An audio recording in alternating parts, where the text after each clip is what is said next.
Well, welcome back to another Dynodaze video. Quite a nice modified Honda Civic Ep3 in the house today for some tuning, ECU exchange. Here we go.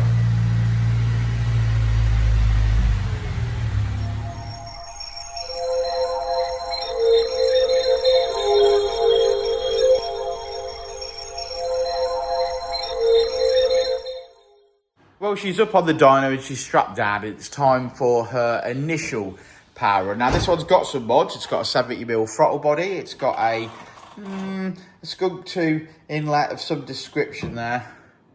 Unsure on that one. But obviously, it's got a decent induction kit. It's got a 4-to-1. It's got an exhaust on it, 3-inch. So, yeah, it's been serviced and all that. So we're ready to rock and roll. Serviced, that's the point of the sponsor, that is worldoflubricant.co.uk. Go and check out worldoflubricant.co.uk and put in the code DYNO and you'll save yourself a load of money. I'm sure this guy could save himself bags. So anyway, here we go, let's crack on.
Sometimes it doesn't go straight forward, does it, Richard? No, this was definitely one of those Friday morning jobs that should have just been a map, and we've been told him to get here early so we could get it done and get on with other things because we're desperate to get other stuff done, and then yeah, it just sort of turned into a nightmare. I'm actually off to the hospital, aren't I, Richard? Well, you are, yeah.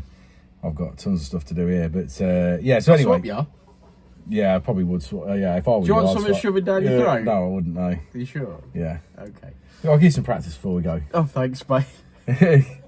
Yeah, so I came in this morning, got an engine management light on. Typically when that happens, like, you might just assume it's a Decat or whatever, because obviously it's got a 4-to-1 manifold on it, so I thought, well, nothing too big there. Started to do a run and it bogged down really bad and wouldn't pull through, so I was like, okay, something's not quite right here. So plugged it in, had a look at it with it plugged in, single lock throttle position wasn't working properly. Our first primary O2 sensor had got a fault code, and the idle air intake temp sensor was reading high voltage. So I had a quick look under the engine bay, that wasn't plugged in, the idle air temp, so I plugged that back in. Can't really see the O2 sensor when we're obviously on the dyno. I asked the question to the customer, is it still in there? He doesn't know. He said he paid someone to put the manifold on it, so he has no idea. And then moving on to the throttle position fault, this is where it became a pain in the ass. It's got a copy Skunk2 inlet manifold on it, a copy throttle body on it, Dynodaze induction kit, 4-to-1 manifold, and a Cobra exhaust system. Now, whilst some of those are okay, and there's no problem with some of those mods, the throttle bodies are a nightmare because they're not, where the throttle position sensor goes on, they're not clocked in the same as the standard sensor. And then that obviously starts creating problems. So we couldn't get a sensor to work. I think the sensor that came with the throttle body was broken and wasn't working. We hadn't got one that matched the throttle body, so we couldn't get it to work.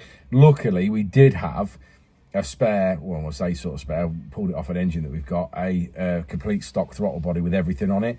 So that's what we've done. We've sort of swapped that over so that we can get this car mapped and obviously get this customer home, basically, is the true answer. Obviously, he's going to have to, we're going to have to charge him for obviously second-hand parts and obviously to get stuff sorted out so we can obviously replenish our stock, so to speak, and put that back on the engine. But we've got the car done and him leaving, so. Yeah, he's got some way to drive. He actually drove here off VTEC, and we initially saw a problem. I think as soon as we started to do a pull, I knew that it got a problem. I mean, obviously the improvements look absolutely huge on that. Oh, that was dramatic. like we managed to get a full pull with it as the car was as he drove it here, and then obviously that's obviously as after we've mapped it and fixing and tuning. So obviously dramatic differences here, and obviously I'm sure he'll totally love and enjoy that. Now, obviously, in my opinion, if it had a better exhaust on it, if it had a better inlet manifold on it, a better throttle body on it, there's another 10 brake in this car. But to be fair, I'm really happy with the results considering the problems that we sort of had this morning. 230 brake horsepower, not to be sniffed at. I just don't like the copied stuff. No. But people don't want to spend £700 on a manifold either, do they? I do get that. We're in a credit crunch. Yeah, for sure. I do get that. But, you know, I don't know. If it's just me, it's personal choice. And for me, I'd want to open my body and I'd want to see some genuine Skunk2 stuff. That's part of the passion. For me, anyway. It is. But you know, this is where we are. I mean, you can make this power on a standard inlet manifold. Yeah, it's basically the answer. There's no advantage to what you've got here. So I get what you're saying. Right. Okay. Let's look at the graph. Let's have a look at the graph. Well, there we go. Red line is as she came in, blue line is as she leaves. Good result in the end. Obviously overcoming some issues, finishing on 230 brake horsepower. So, if you are going to modify your own car, if you are going to put some effort in and do what you can, then there's always us. We're always here to help if you get stuck, and obviously Richard can sort you out, fix anything pretty much, I'm going to go with. But thanks for sticking around to the end of the video, guys. Like and subscribe and all that jazz. And we'll see you on the next one, won't we, Rich? We will indeed. I said it before and I'll say it again. Life moves pretty fast.